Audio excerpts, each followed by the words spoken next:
आज हम बनाएंगे ये 4K गेमिंग करवाने वाला कंप्यूटर और मैं आपको स्टेप बाय स्टेप डिटेल में दिखाऊंगा कि इसे कैसे बनाना है और कैसे कोई भी इसे बना सकता है। तो इसी के साथ शुरू करते हैं आज का वीडियो। मेरा नाम है आईजी, आप देख रहे हैं इंडियन गेमर चैनल। चलिए शुरू करते हैं। और चलिए शुरू करने से पहले चैनल को सब्सक्राइब करना ना भूलें अगर आपको पीसी बिल्डिंग वीडियोस से प्यार है तो। अगर आपने इस वीडियो का शॉर्ट वर्जन नहीं देखा है तो वो लिंक आपको डिस्क्रिप्शन में मिल जाएगा। मात्र 3 मिनट का वीडियो है। अगर ये पूरा लॉन्ग वर्जन वीडियो वाला आप नहीं देखना चाहते वो 3 मिनट का वीडियो देख लीजिए, उसमें भी आपको ज्यादातर बातें समझ में आ जाए। लेकिन अगर डिटेल में जाना है तो ये वीडियो देखते रहिए। ग्राफिक कार्ड में हमने लगाया गीगाबाइट का Aorus GeForce GTX 1080 Ti, 11 GB GDDR5X VRAM है इसके अंदर, 300 mm के फैंस हैं, कूलिंग के लिए कॉपर बैक प्लेट है, RGB तो है ही है और भयानक ओवरक्लॉकिंग करने के लिए 12+2 पावर फेज है। 4 साल की वारंटी के साथ आता है। और ये आप जानते हो 4K गेमिंग कराने के लिए आपको सबसे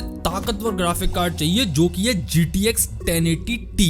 CPU में हमने लिया है Intel i5 8600K, 6 core 6 thread, latest coffee lake architecture पे बना हुआ CPU। और यहाँ सिर्फ एक बात कहना चाहूंगा मैं, 60 FPS की गेमिंग के लिए आज 2018 के मिडिल में आपको इंटेल का i5 कम से कम खरीदना चाहिए। कम से कम अगर बेहतरीन बिना किसी प्रॉब्लम वाली 60 FPS की कंसिस्टेंट गेमिंग चाहिए आपको तो। CPU कूलर में हमने लगाया है, अब आप जानते ही हो कि ये ओवरक्लॉकेबल CPU है, स्टॉक कूलर के साथ आता नहीं है, तो हमें अलग से एक CPU कूलर लगाना पड़ेगा जो कि है Gigabyte ATC 700 Aorus CPU cooler. दिखने में बहुत अच्छा है। Aorus का लोगो जो है CPU कूलर पे वो RGB लाइट्स का है और ये कूलर किसी भी प्लेटफॉर्म पे यूज हो सकता है, Ryzen पे यूज हो सकता है, AM4 प्लेटफॉर्म पे। इसमें 2 फैंस हैं पुश पुल कॉन्फ़िगरेशन में और इसकी RGB अगर आपको सिंक करनी है तो वो सिंक होगी RGB फ्यूजन सॉफ्टवेयर के साथ। देखने में अच्छा है। मदरबोर्ड में हमने चूज किया है Gigabyte का Z370 Aorus Ultra gaming motherboard, बेहतरीन मदरबोर्ड। अगर आपको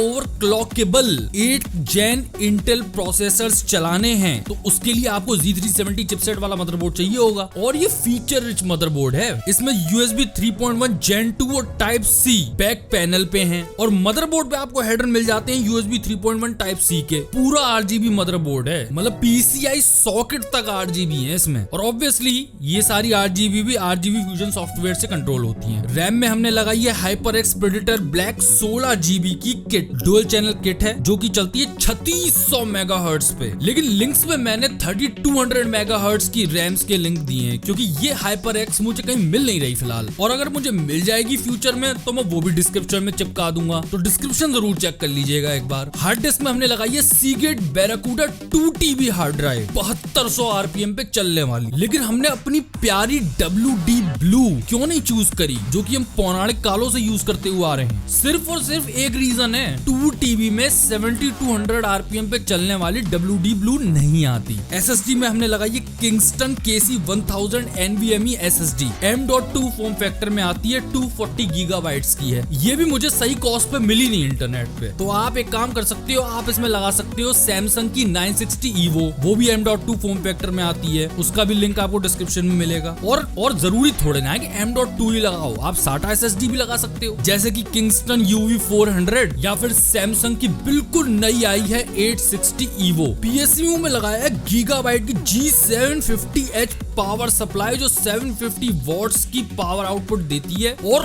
ultra high quality Japanese capacitors लगे हुए हैं इसके अंदर। बेहतरीन 80+ gold certified semi modular case में लगाया है Gigabyte AC300W। ये केस भी खास है, बहुत अच्छा केस तो नहीं है लेकिन खास है। कुछ फीचर्स इसमें बहुत स्पेशल है जैसे कि USB Type-C और HDMI पोर्ट है इसके फ्रंट पैनल पे। ये आपको शायद ही किसी केस में देखने को मिलता हो। तो ये HDMI पोर्ट फ्रंट पैनल पे क्या कर रहा है इसका भी जवाब मैं आपको देता हूँ आगे वीडियो में। शुरुआत कीजिए मदरबोर्ड को मदरबोर्ड के ही बॉक्स पे रख के CPU को साइड से पकड़िए। ऊपर से पकड़ेंगे ना तो उंगलियों जो होती है निशान, वो जो ऑयल होता है उंगलियों पे वो CPU पे लग जाता है। That's not a good thing, तो साइड से पकड़ लिया करिए। वैसे पकड़ भी लोगे ऊपर से तो कोई बहुत बड़ी बात नहीं हो जाएगी। और CPU को सॉकेट में रख दीजिए, जो एरोज हैं उन्हें मैच कीजिए। मदरबोर्ड पे एक एरो है, एक CPU पे एरो है, उन्हें मैच कीजिए और रख दीजिए। और आप देखोगे साथ में सॉकेट्स भी हैं हैं, सीपीयू के अगल बगल सॉकेट्स भी हैं, वो भी सेट हो जाएंगे। मतलब इतना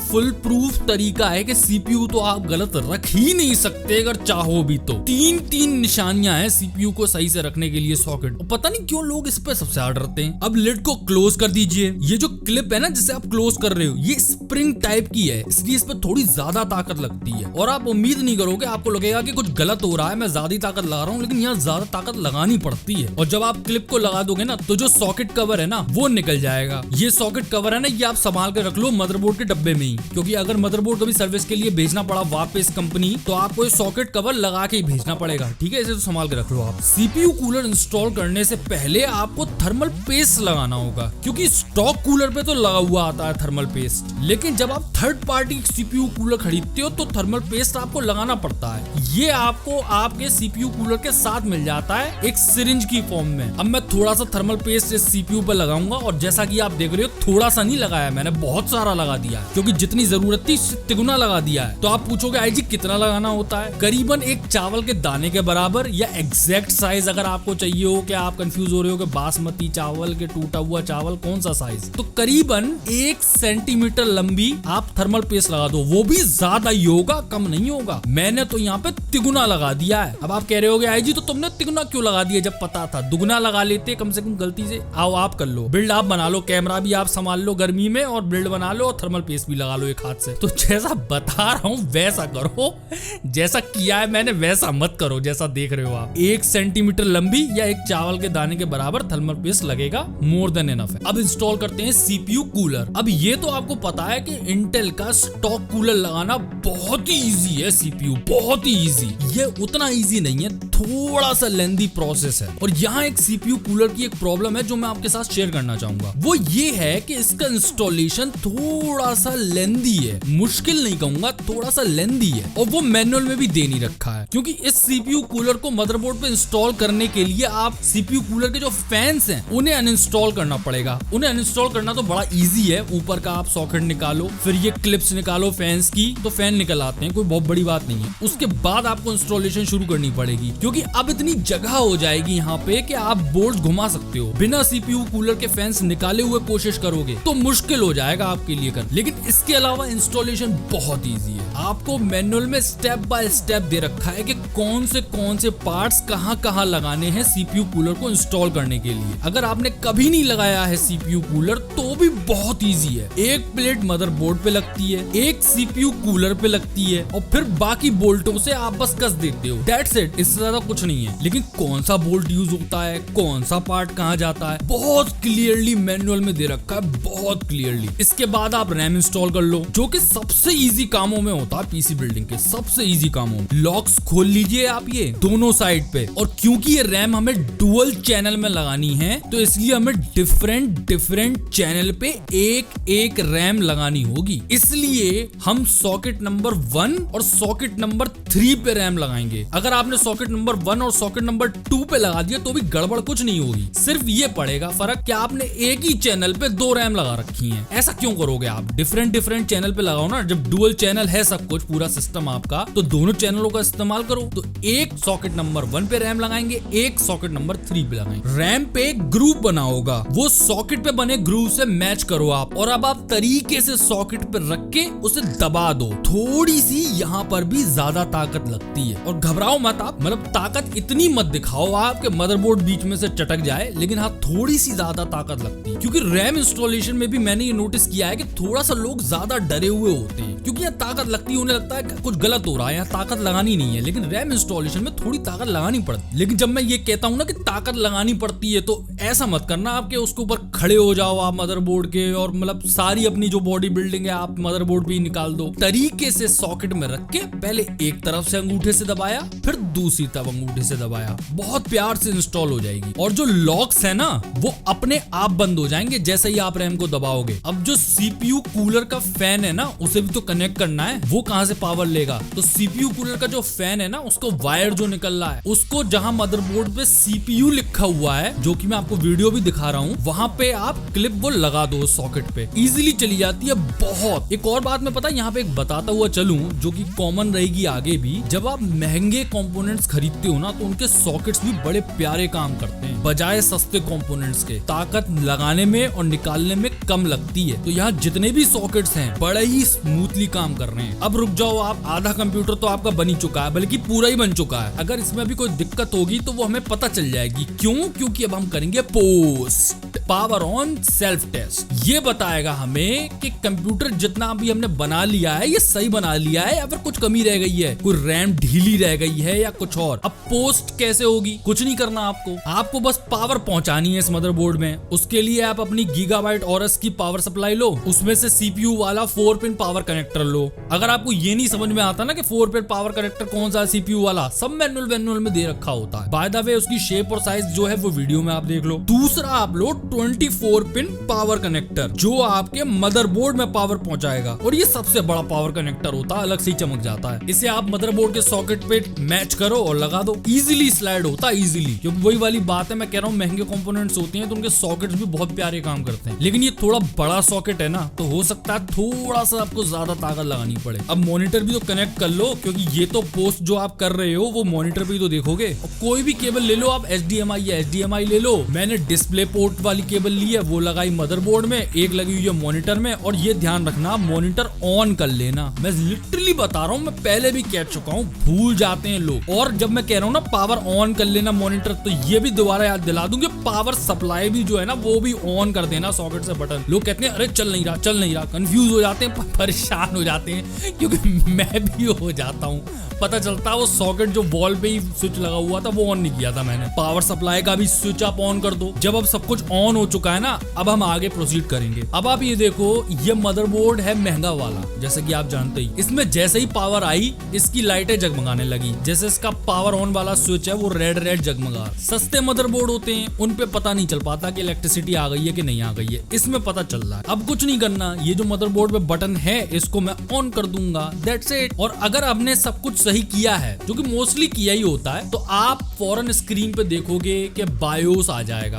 पहले आएगा ऑरस का लोगो और फिर आ जाएगा बायोस आ गया, इसका मतलब सब कुछ सही काम कर रहा है। आप चाहो तो टेम्परेचर भी देख सकते हो बायोस के अंदर, वो जरूरत नहीं है। बायोस आ गया मतलब सब कुछ काम कर रहा है, दैट्स इट। यही देखने आए थे हम, और बस हो गया काम। मतलब कंप्यूटर बन चुका है, अब तो कुछ करने को है ही नहीं, ये तो बन चुका है कंप्यूटर। अब तो इसमें हार्ड डिस्क लगाओ, SSD लगाओ, जो लगानी है लो लगाओ, ग्राफिक कार्ड लगाओ और कंप्यूटर चलाओ, बस खत्म वीडियो। खत्म वीडियो नहीं, आगे कंटिन्यू कर रहे हैं। अब पता है एक बात क्या होती है, ये जो मैं पोस्ट करने को आपसे कहता रहता हूँ ना, वो इसलिए कहता रहता हूँ कि कॉन्फिडेंस आ जाता है। जो भी आपको करना है अब आप आगे एकदम आराम से करोगे कि हाँ कंप्यूटर बन चुका है। अगर फर्स्ट टाइम बिल्डर भी है तो उसे अब घबराने की जरूरत नहीं है। अब हम केस को प्रिपेयर कर लें मदरबोर्ड रखने के लिए। कुछ नहीं करना है, केस के स्क्रूज खोलो आप, बैक पैनल भी और फ्रंट पैनल भी, और केस को लिटा दो। अब आप ये जानते ही हो केस भी हमारा ATX फॉर्म फैक्टर का है और मदरबोर्ड भी ATX फॉर्म फैक्टर का है, तो दोनों आराम से लग जाएंगे, कोई दिक्कत नहीं है। अब मदरबोर्ड को केस में रखने से पहले आप उसमें IO शील्ड लगाओ जो मदरबोर्ड के साथ आती है। अब बारी मदरबोर्ड की, मदरबोर्ड को आप केस अलाइन करो मदरबोर्ड स्टैंड ऑफ के साथ और स्क्रूज लगा दो। अब स्क्रूज कौन से लगेंगे मदरबोर्ड में, वो भी मैनुअल में दे रखा है। अब बारी है स्टोरेज इंस्टॉल करने की। जो हार्ड डिस्क है वो तो आप पीछे लगा ही लो, लेकिन आपने नोटिस किया मैं भूल गया था कि हमें किंगस्टन की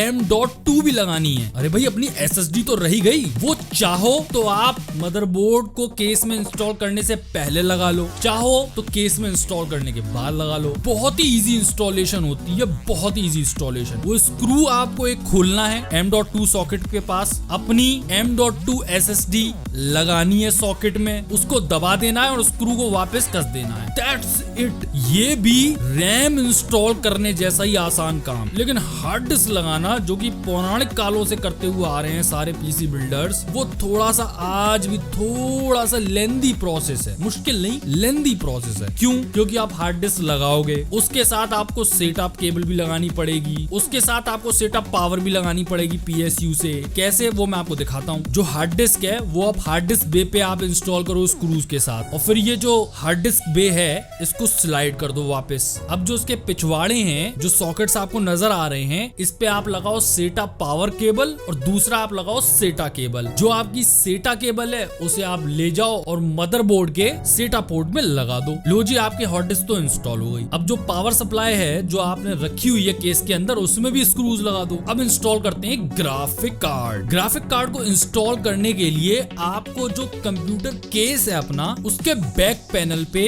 सॉकेट्स निकाल लीजिए, क्योंकि यहाँ आपके वीडियो आउटपुट पोर्ट्स आएंगे ना, वो कहाँ से निकलेंगे। और अब PCI स्लॉट जो है उसका लॉक खोलिए और ग्राफिक कार्ड को इंस्टॉल कर दीजिए और बैक पैनल पे स्क्रू कस दीजिए। अब अगर आपको कंफ्यूजन हो रहा हो कि ग्राफिक कार्ड कैसे इंस्टॉल करते हैं, तो इसके ऊपर मैंने एक सेपरेट वीडियो बनाया हुआ है और उसमें बहुत ज्यादा स्टेप बाय स्टेप समझाया हुआ है कि एक ग्राफिक कार्ड कैसे इंस्टॉल किया जाता है। वो वीडियो आप जरूर देखना। अब हमारा जो ग्राफिक कार्ड है, इसे पावर भी चाहिए होती है। उसके लिए आप एक और केबल लो जो अलग से चमक जाएगी, 12+2 पावर फेज वाली। उसका एक कोना तो आप लगाओ पावर सप्लाई यूनिट में। लो, ग्राफिक कार्ड पे भी पावर आ गई। अब फ्रंट पैनल से जो चीजें आ रही हैं उन्हें भी तो मदरबोर्ड पे कनेक्ट करना पड़ेगा। फ्रंट पैनल कनेक्टर के लिए ये पूरा एक सॉकेट दे देते हैं। ऑडियो वाला पोर्ट है वो भी लगा दो मदरबोर्ड पे, और USB 3.0 वाला पोर्ट है वो भी आप मदरबोर्ड पे लगा दो। अब ये वो पोजीशन है जहां आप चाहो तो एक बार दोबारा पोस्ट करके देख लो कि जो आपने भी दोबारा इंस्टॉलेशन ये छिड़खानियां की हैं, ये सब कुछ काम कर रहा है कि नहीं कर रहा है। और इसके बाद आप वायर मैनेजमेंट कर लो और केस को बंद कर दो, बिल्ड खलास। अब Windows 10 इंस्टॉल कर लो आप, और फिर कुछ सॉफ्टवेयर इंस्टॉल करो, और फिर गेम्स इंस्टॉल करो और गेमिंग करना शुरू करो ड्राइवर अपडेट के साथ। अब ये परफॉर्म कैसे करता है बिल्ड, उसके बेंचमार्क्स अगर आपको देखने हो गेम्स के, तो उसका वीडियो का लिंक भी मैं डिस्क्रिप्शन में डाल दूंगा। और अगर आपको ये पूरा बिल्ड 3 मिनट के अंदर देखना हो तो उसका भी डिस्क्रिप्शन में डाल दूंगा। और अब ये दोनों वीडियो आपकी स्क्रीन पे भी आ रहे होंगे। और अगर मुझे खास इस बिल्ड से कुछ जुड़ा हुआ और कुछ भी ऐड करना होगा तो वो भी मैं डिस्क्रिप्शन में डाल दूंगा। इसकी डिस्क्रिप्शन चेक कर लेना एक बार आप। वीडियो अच्छा लगा हो तो प्लीज प्लीज प्लीज लाइक चिपका दें, और बहुत बहुत बहुत अच्छा लगा हो तो प्लीज प्लीज प्लीज सब्सक्राइब का बटन भी चिपका दें, उसके साथ घंटा भी दबा दें। घंटा is the most important thing. और अगर आपका अभी भी कोई कंफ्यूजन रह गया हो तो आप कमेंट्स में लिखो, मैं देने की कोशिश करता हूँ आपको जवाब। मैं मिलता हूँ आपको अगले वीडियो में, तब तक के लिए IG की तरफ से आप सभी को गुड बाय, टाटा।